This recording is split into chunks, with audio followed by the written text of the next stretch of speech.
There was a big hearing today. We got embarrassed a little bit. We'll talk about that. Ceasefire agreement for the Black Sea. That's a good thing. Julie Kelly joins us to talk about activist judges. All that and more coming up on I'm Right.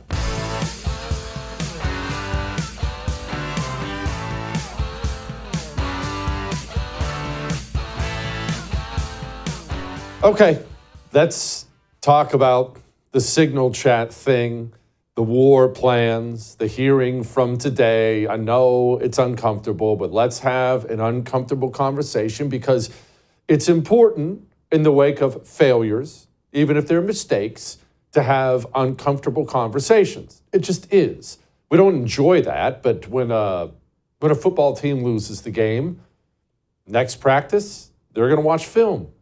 If you were missing blocks, dropping passes, the whole team's going to watch. We're going to talk about it. It's going to hurt. It's how you learn.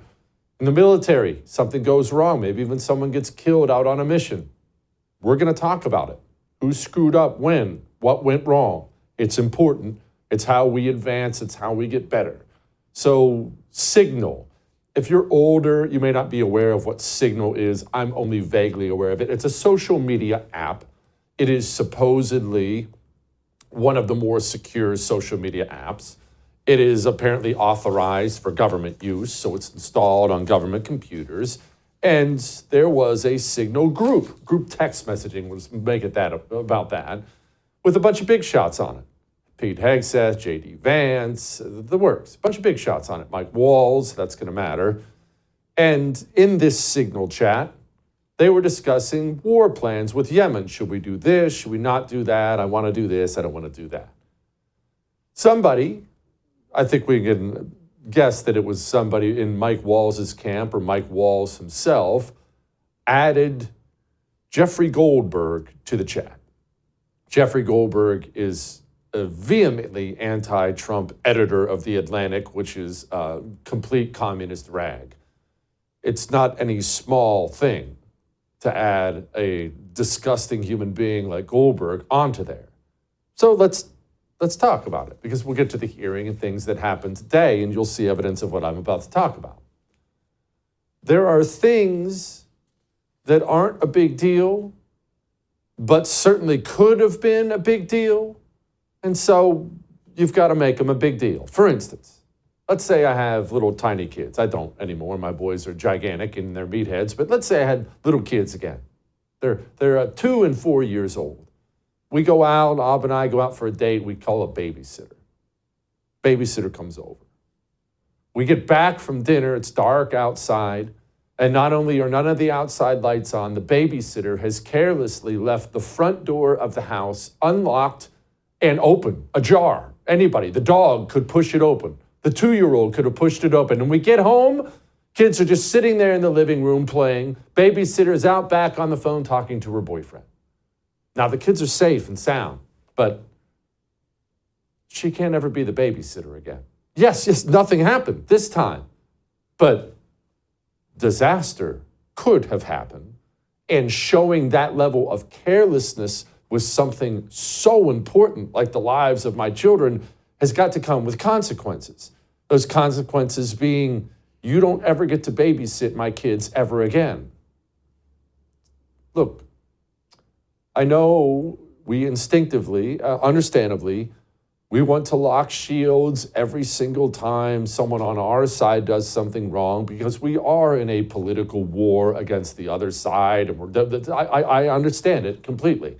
Lord knows I've probably done it myself, defended the indefensible. I get that. But we have less than 4 years now. If you're talking about the midterms, we have less than 2 years, but we'll make it about Trump's presidency. We have less than 4 years. Less than 4 years to cure this country of the terminal cancer that the communists have given us. Communists throughout the government, world leaders against us. We have every single thing humanly possible stacked up against us. We simply cannot possibly afford, we can't afford the level of carelessness that comes, if it was carelessness, we can't afford the level of carelessness that comes with adding a filthy communist to a group chat with the vice president and the secretary of defense. I'm sorry. And I know Donald Trump came out today and said, Mike Waltz is a good man. He made a mistake. And I get that, and that's certainly Donald Trump's right because he's president of the United States of America. I want you to know I completely disagree. Mike Waltz, if he is the responsible party, and I think we could probably guess that by now, who's been on this show, and I have nothing personal against Mike Waltz, should be fired and fired immediately. It should serve as a lesson to everybody in this administration that accidents, mistakes, they're not good enough. It won't work. We only have 4 years. We have to move at breakneck speed and purpose, getting things done. Boo-boos like that can sink us. For instance, today, we had a huge hearing today. We had an opportunity today to put all kinds of great things on tape for the American people. Show them, hey, this is the Trump administration. This is what we're doing. We're doing this and that and this with the intelligence and national security. Instead, we got an entire day of this. So that we're clear, one of the first things that happened when I was confirmed as CIA director was Signal was loaded onto my computer at the CIA, as it is for most CIA officers. One of the things that I was briefed on very early, Senator, was by the CIA records management folks about the use of Signal as a permissible work use. It is. That is a practice that preceded the current administration to the Biden administration. Director Ratcliffe. All day. Answering questions. Why are you on Signal? Should you be using Signal? Well, I mean, the last administration used Signal all day. Not getting our message out there all day. On the defense all day. Having to answer questions all day. This stuff. And the discussion included the Vice President's private opinion on the wisdom of proposed U.S. strikes in Yemen, correct? I don't recall. Vance, quote, I think we are making a mistake. I am not sure the President is aware of how inconsistent this is with his message on Europe right now. There was a strong argument for delaying this a month. You don't recall? I don't, as you You don't recall seeing that? read that, I don't. It included the private opinions of the Secretary of Defense on the timing of strikes in Yemen, correct? I don't recall. Director Ratcliffe, surely you prepared for this hearing today. You were part of a group of principals, senior echelons of the U.S. government, in now a widely publicized breach of sensitive information. You don't recall whether the Vice President opined on the wisdom of the strikes? That's your testimony today under oath? In that setting, I don't recall. Looks bad. You know it does. Don't bother. And is this the end of the world? Of course not. The story will be gone 24 hours from now. Looks bad. I don't recall. Looks evasive. Looks bad. It should have been an entire day of us being able to make fun of weapons-grade boobs like Michael Bennett. I also know Jeff Goldberg. I don't use it to communicate with him. But you thought it was appropriate. By the way, I think he's one of the more outstanding journalists in America. But I'm shocked to find him on a thread that he's reading in the parking lot of a grocery store in Washington, D.C. And your testimony as the director of the CIA is that it's totally appropriate. No. Is it appropriate? No, that the president? That is not what I. Okay, when did go I say ahead, it was? please. When did I use the word appropriate? Well, go ahead, please. Well, I didn't. That everybody in America. So clearly, there's nothing to Senator, see here is what your testimony is. No, I never said that. This is just a normal day at the CIA where we chat about this kind of stuff over Signal. In fact, it's so normal that the last administration left it here for us. That's your testimony today. That's your testimony. No, that's Senator. not my testimony. That's what you said. I didn't say any of those things that you just related, Senator. I heard you say it. We'll let the American people decide. Michael Bennett's a moron. It's embarrassing. It's not what the story's about today. We should have spent this entire opening monologue today making fun of Angus King. One note that surprised me, I've been on this committee now this is my 13th year. Every single one of these reports that we have had has mentioned global climate change as a significant national security threat, except this one. Has something happened? Has global climate change been solved? Why is that not in this report? And who made the decision that it should not be in the report when it's been in every one of the 11 prior reports? I can't speak to the decisions made previously, but this annual threat assessment has been focused very directly on the threats that we deem most critical to the United States and our national security. Let me ask a direct question. Who decided climate change should be left out of this report after it's been in the prior 11? Where was that decision I made? gave direction to our team at ODNI to focus on the most extreme and critical national security threats Your that we direction face. include no comments on climate change? Senator, as I said, I focused on the most extreme and direct national That's not a security response threats to my question. that we face. Did you instruct that there be no finding in terms of climate change in this report? I don't recall giving that instruction. Not a great day. Should have been making fun of Angus King. Again, it's not the end of the world, but it does matter. And we can't afford days like today. We have too much to do. The mission is too important. Look, if I had my druthers, I would have spent the whole A block today making fun of that idiot John Cornyn who's up for a primary next year, Texas. Maybe get out and vote someone out for once, this guy. I'd like to refer to an AP story, Associated Press, dated March 21st, 2025. The title of the article is "Western Officials Say Russia is Behind a Campaign of Sabotage Across Europe." This AP map shows it. Mr. Chairman, I'd like to ask unanimous consent that it's being made part of the record.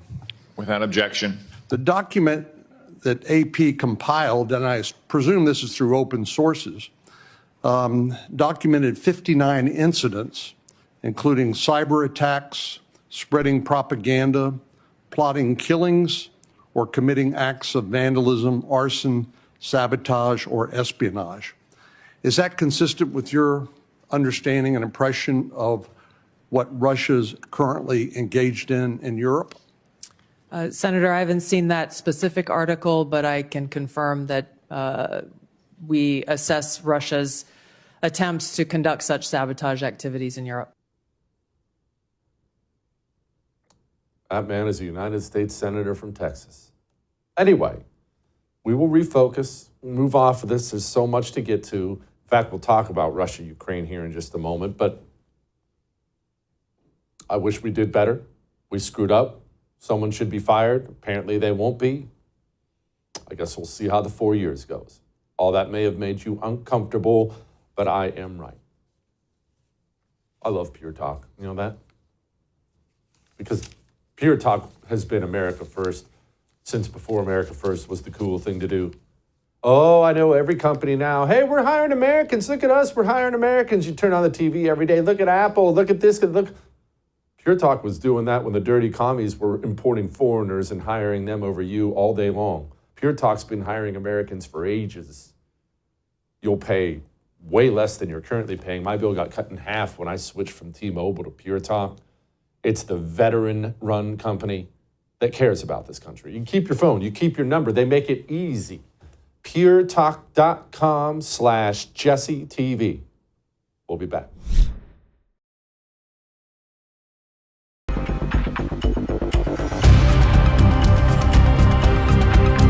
Okay, well, I'll be honest about something. I'm really immature, and I think the Black Sea is really cool. I don't even know much about it. I just know where it is, and I know that that's a really cool name for a sea. I also know there are great things happening out there. Apparently, there's some sort of a ceasefire, but it's only a Black Sea ceasefire, but I'm dumb. Stephen Yates is not, so we're going to ask him about what's going on in the world and why the Black Sea ceasefire matters at all, if it does. Joining me now, national security expert with the Heritage Foundation, Stephen Yates. Stephen, the Black Sea sounds amazing. I wonder if it's actually black. And why is this important?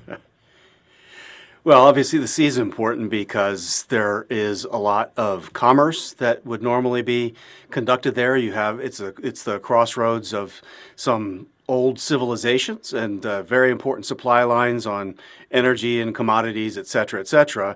And if you're going to have a durable peace between Russia and Ukraine, you need to have some resumption of civilian craft being able to pass through there. Another element that was talked about was stopping the use of civilian crafts for military purposes. And so basically that Black Sea is an immense neighbor to the territories affected by Ukraine and Russia. So there's military, economic, and sort of humanitarian part of getting this peace right. You can't have peace in Ukraine without the Black Sea having this restoration. Stephen, on a macro level, Western powers have wanted the Crimean Peninsula since, I don't know, forever. They freaking fought a war over it in the mid-1800s, about the time we were fighting a civil war. It's a big deal, and countries have wanted it for a long time. How do we solve that problem, no matter what comes with the peace agreement? Russia wants it, understandably. Ukraine wants it. The UK wants it, as they always have. What do we do with all this? Well, that is the tricky question through all of this. The definition of what land is going to be under what authority is, I think, going to be the last part of whatever settlement comes out of this process. It's why I never really believed this would be quick. I thought the president was right to put pressure on this to stop the killing quickly and saying he could end the war, but how to secure the peace is going to take a lot of work and a lot of time. Obviously, it went into Russian hands about 10 years ago, and so it's going to be hard to redefine it as something other than that under these terms. Maybe one of the things that was agreed to with Ukraine and with Russia announced today was that they would welcome the good offices of third-party countries. That may or may not be the United States. It could be others to help negotiate some of these longer-term tricky issues. But the definition of where sovereignty rests with Crimea, I think, is going to be possibly the last hardest piece of this. Stephen, the details matter in things like this, and obviously details are still coming in. We don't have a lot. But for instance, you brought up civilian boats hauling military equipment, which of course would be nothing new. Everybody's aware of the Lusitania and things like that. But who inspects that? Who's in charge? Is that one of those things where Russia's going to trust the UN? Who is the one poking their noses around the fishing boat, making sure there's not a missile down below? Yeah. Well, I'm glad you mentioned the UN. I've been very happy that it's been conspicuously absent from a lot of the conversation because I'm of the view that the United Nations has a near perfect batting average of failure when it comes to international security. And so if you really want to solve a problem, best not to outsource it to the UN Blue Hats. So this is going to have to probably fall into that gray zone that we got a beginning, not a middle or an end of definition of who the third-party country good offices are going to be. Is that going to be a European country or grouping? Is that going to be some kind of other grouping that might include powers from other regions that have less of a vested interest? The Indians have come to mind in some ways in doing this. It's unclear how any of this would work. Really, what we have now is a definition of a goal, and we don't have detail on implementation. But you're right about what would not work, either having the Russians do the inspections or have the UN get in charge. All right. General Cruz spoke today. Here's what he had to say about the conflict. We do not see an imminent collapse in any of the line of control battle spaces at this point. Stephen, that sounds like they're all dug in. So if that's the situation, surely that moves peace negotiations along, right? If nobody thinks they have an advantage.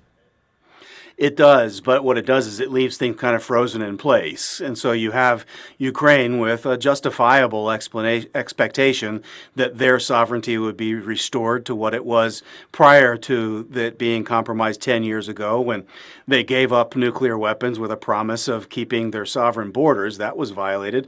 But we live with reality of where things are. So I see this as Trump saying, Mission 1, stop the killing. Mission 2, define and hold peace. mission 3 after that is get into where do you draw lines.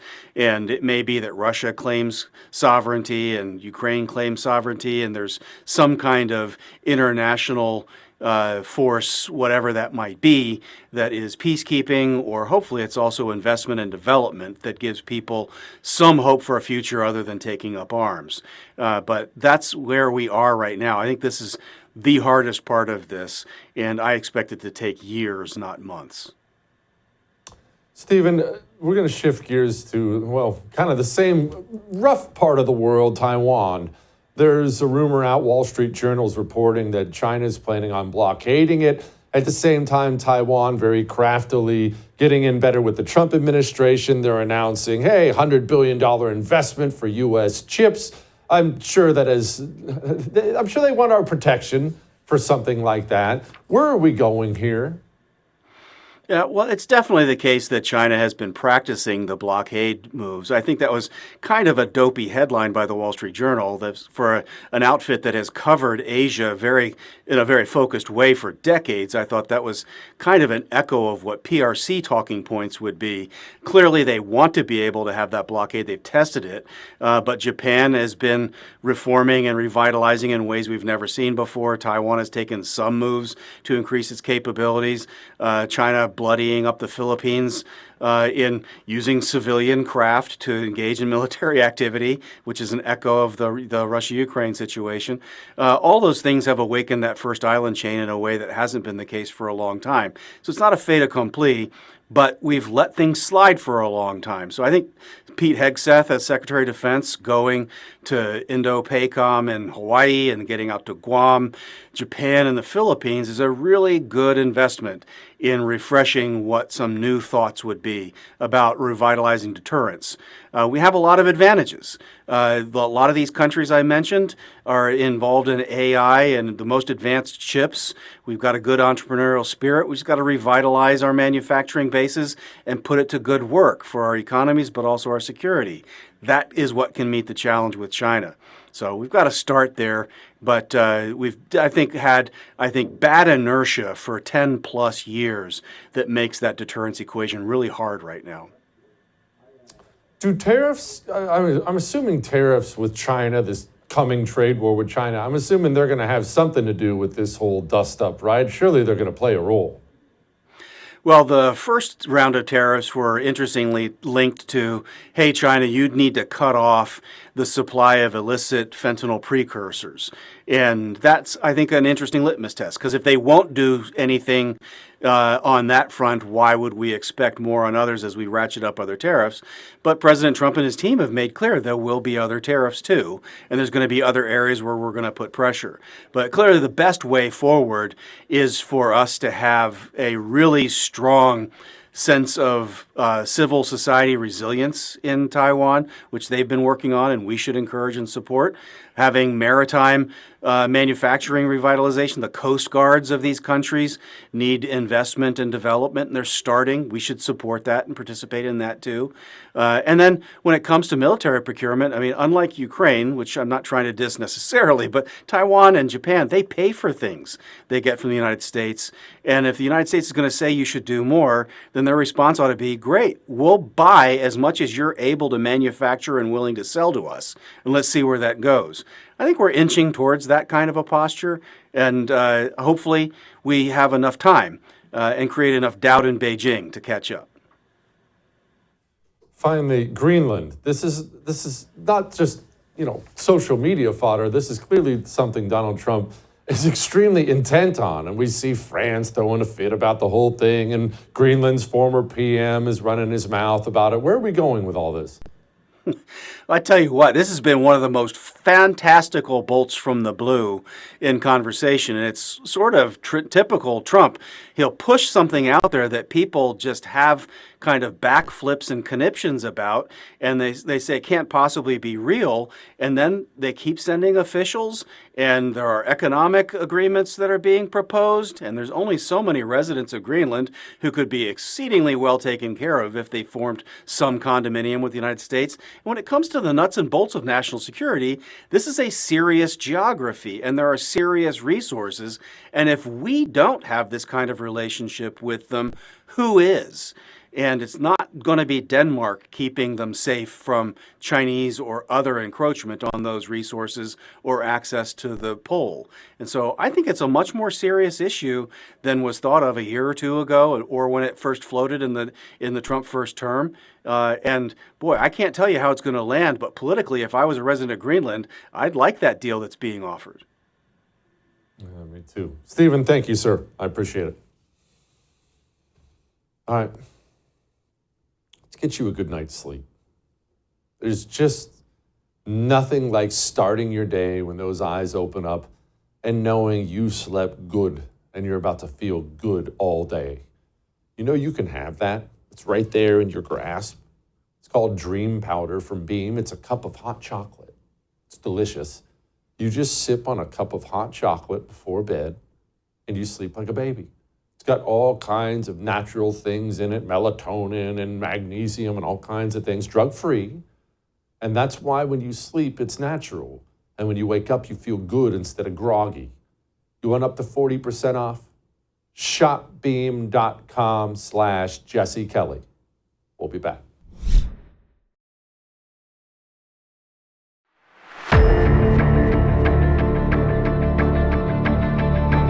All right, let's talk about the good and the bad of draining the swamp. And if it seems like it's 2 steps forward, 1 step back, well, just know that that's kind of how it's designed. That's how a corrupt criminal organization known as the United States government, that's how it functions. Frankly, it functions usually as 1 step forward, 2 steps back. The system exists to protect itself.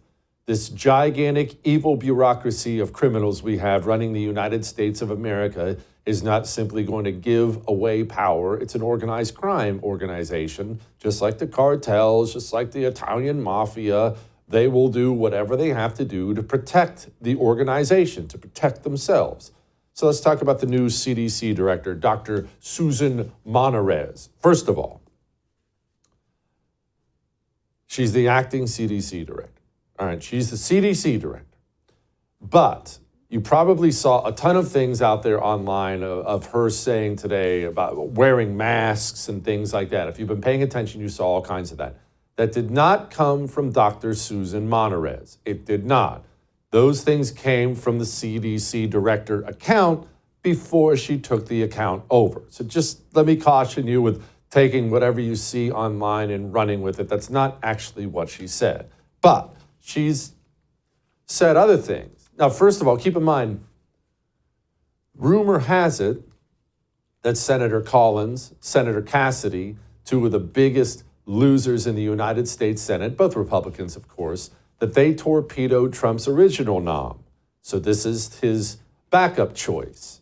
His backup choice does have some troubling things on camera. Know that during the COVID experience, there were challenges and limitations about having clinical trials accessible to the entire patient population. And there was, challenges that were overcome over time, but we don't want to be put in that place again. So that's where we started from. But as we were thinking about it from the ARPA-H perspective, is what can we do to ensure that at steady state, not just in response to a pandemic, but at steady state, that we have an open and inclusive and a fully benefiting clinical trial network, so that we can ensure that it's equitable, that it's accessible, that it isn't just skewed towards a demographic or a geographic or a patient population, but we actually have an inclusive clinical trial network. You know what you just heard. It's equitable. It's inclusive. You know what you just heard. That's all commie language. Those are all commie buzzwords.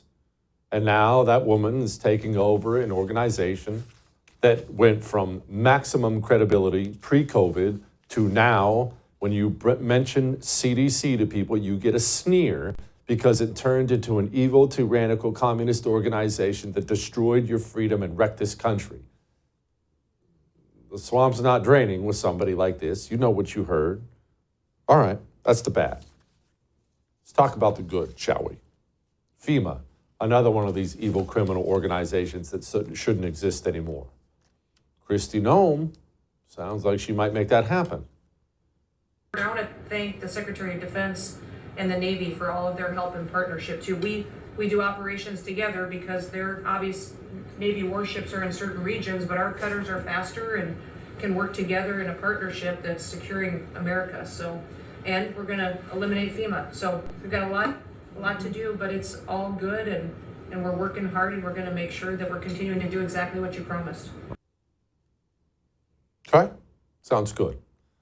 Alejandro Mayorkas was the former head of DHS.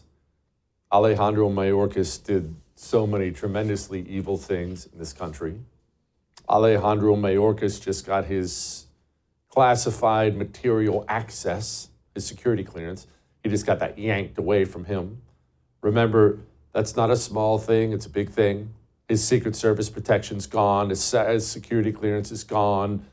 He got stripped of all the wonderful little privileges, all the little goodies these people get for themselves, and that's how they make money, right? Hey, look at me, I'm a big shot with Secret Service protection. Look at me, I have access to these secret documents. Trump continues to take these things away from these lifelong criminals.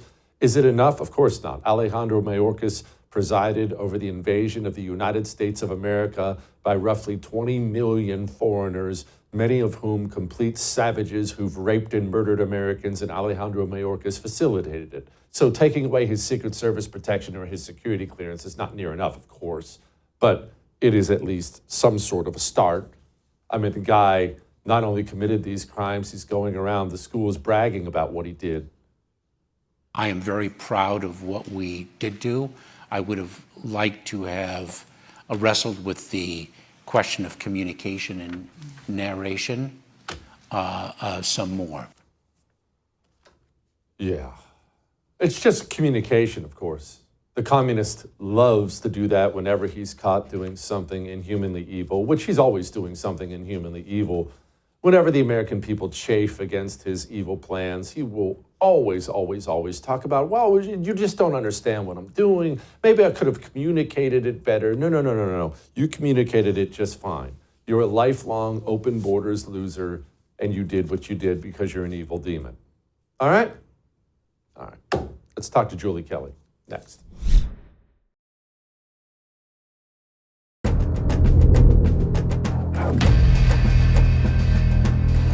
We're not going to allow this mass deportation. Our state policy, our state law does not allow for our state police to be involved in those situations. Now, what we have are some renegade counties in New York, because individual counties can sign a pact with ICE, and we have a lot of them, some on Long Island, some in upstate New York, where there's different political views.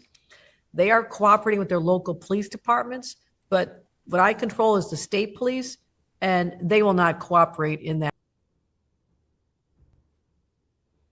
Tried to tell you this was all coming. This is our problem. This is our obstacle. One of the obstacles with mass deportation. Half the states in this country are run by filthy communists who want the country full of rapists and murderers. Joining me now, the great Julie Kelly. Her Substack is declassified. Julie, look, they're not afraid to put this stuff on camera. It doesn't matter that it's a losing political issue. They will run to the camera and brag all day long about all the barbarians they're going to keep from deportation.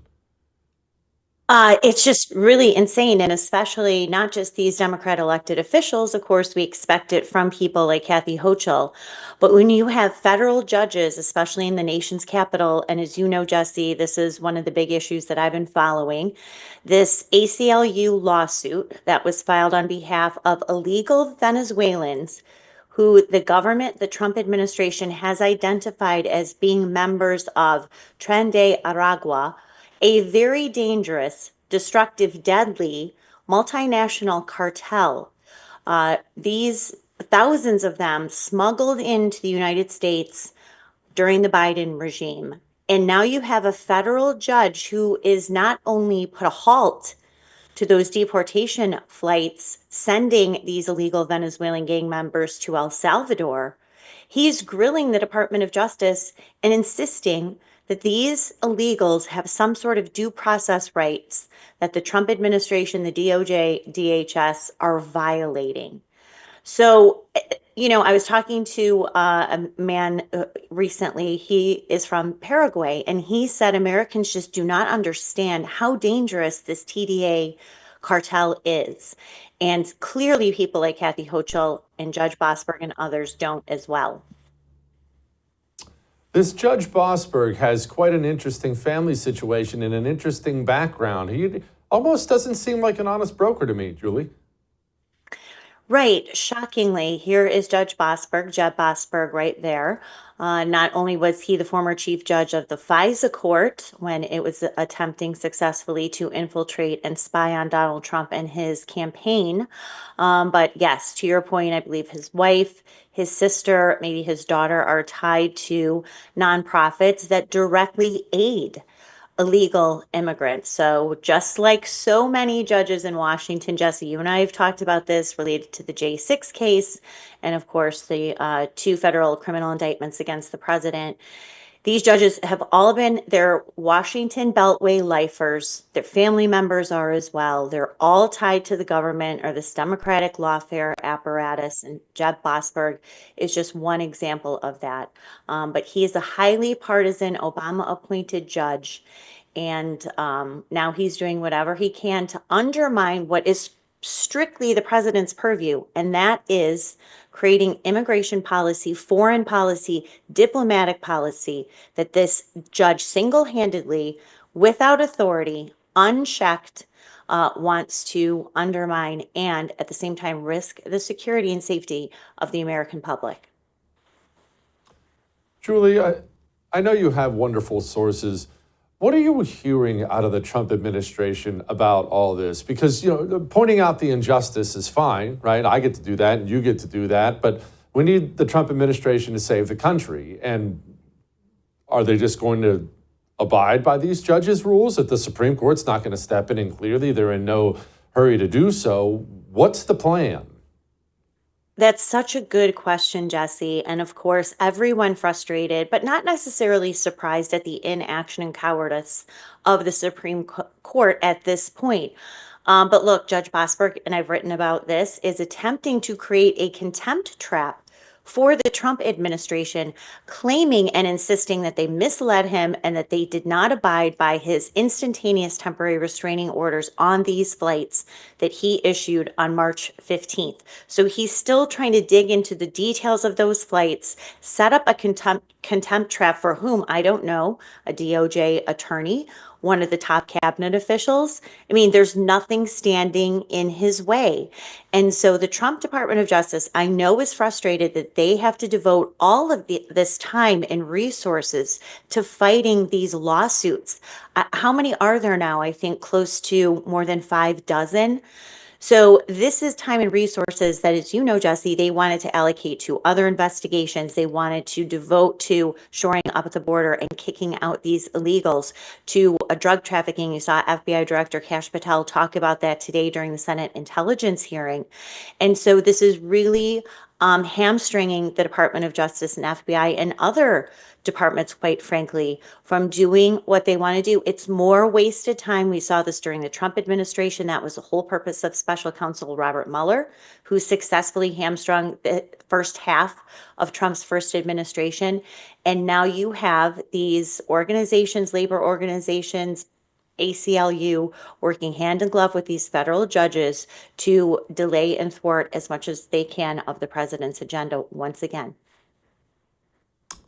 Julie, Fatima Goss Graves is a name many people are familiar with, courtesy of you. She's the wife of Matthew Graves. Give us a little recap, or please give us a little recap on this couple from hell and what Fatima's been up to recently. They are the couple of hell. Of course, there's lots of couples from hell in Washington, D.C., but this has to be towards the top of the list. So Matthew Graves, the D.C. U.S. attorney who was appointed by Joe Biden, he presided over not only all of the J6 prosecutions, but also, as you recall, refused to partner with special counsel David Weiss in his investigation into Hunter Biden's tax crimes committed in Washington, D.C. There is Matthew Graves right there. So more importantly, his wife Fatima Goss-Graves runs a very profitable, powerful, radical left-wing nonprofit in Washington worth $90 to $100 million every year. There she is that she raises. She was at the Biden White House at least 40 times during the Biden administration. I reported on that as well. But it appears that now she is part of this coalition planning these demonstrations across the country against the president and against Elon Musk. And I'm not sure if this is tied to what they are doing at these dealerships or what they're planning to do at Tesla dealerships, but certainly her organization and she herself is a big part of this. She also was part of the coalition to try to force Clarence Thomas to resign. And of course, that's not going to happen. So now she has turned her sights and her influence and all of her money, big donors, big corporations, big law firms, et cetera, who donate to her National Women's Legal Center, Law Center. And now she is taking aim at the Trump administration again, and now Elon Musk as well. Julie, have you gotten any indication? I've heard the talk from Pam Bondi and whatnot. Have you gotten any indication so far that there are going to be government people with handcuffs on? I know about the FBI's most wanted. That's good. I got all that. But I'm talking about criminals inside of the United States government, even ones who just left the United States government. Have we heard or gotten any kind of a sniff that there's going to be some kind of real accountability there? I truly believe that there will be, Jesse. And I do think that this is another purpose of all of this lawfare is to take them off, put them on their heels, where they have to spend time and resources fighting all of these lawsuits. But of course, Pam Bondi did announce on day one the weaponization working group that she has. DC U.S. Attorney, the new one, Ed Martin, also investigating how prosecutors handle J6 cases, including the unlawful use of 1512C2, that obstruction felony brought against more than 300 J6ers and the president as well. And we know that the top DOJ officials and the FBI are looking into thousands of FBI employees who had their dirty, grubby mitts on J6, close to 1,600 before the case was closed. All of those investigations and prosecutions. Now, there's a lot of work to be done. I know there's frustration on our side. I see it, that no one yet has been charged and arrested, but it does take time to build these cases. And once again, unfortunately, and we sort of saw this with the climate slush fund, Citibank, they still are going to have to go to DC magistrate judges and others to try to get grand jury proceedings, subpoenas, and indictments. That is going to be a tough problem for the administration. We don't know if they've already sought criminal charges or indictments against any government employees that were turned down, that we saw in that climate slush fund investigation, and DOJ finally had to do it on its own. So this is another 180-degree angle of what these judges are doing in Washington to thwart the president's agenda. On the other hand, they can have act as very powerful interference in investigations and prosecutions in Washington against government employees in that city. Julie, thank you, ma'am. As always, I appreciate you. Lighten the mood. Next.